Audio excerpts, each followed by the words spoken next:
খাজুরাহোর বাগেশ্বর ধামের পীঠাধীশ্বরী আচার্য ধীরেন্দ্র কৃষ্ণ শাস্ত্রী মঙ্গলবার প্রথমবারের জন্য পশ্চিমবঙ্গে পৌঁছালেন।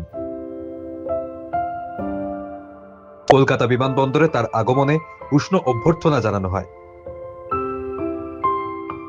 হাজারো ভক্ত সেখানে ভিড় জমান তার দর্শনের জন্য। বিমানবন্দর কর্তৃপক্ষ তাকে ফুলের তোড়া দিয়ে স্বাগত জানান।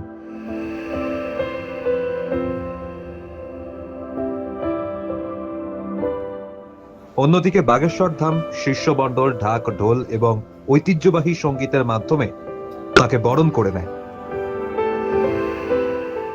পুরো বিমানবন্দর জুড়ে প্রতিধ্বনিত হতে থাকে জয় শ্রীরাম এবং জয় বাগেশ্বর ধামের ধ্বনি।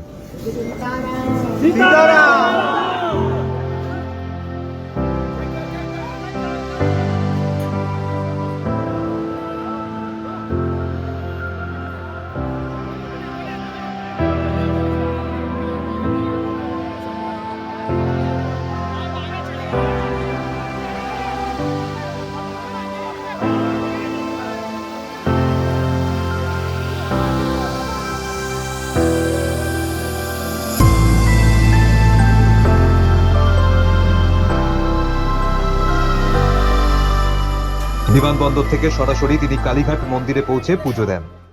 सपने में जगदम्बा ने अपना द्वार दिखाया है, आज तो रुकना मुश्किल है, माँ का बुलावा आया है।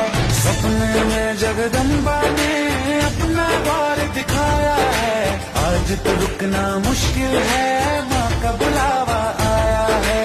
आज तो रुकना मुश्किल है, माँ का बुलावा आया है।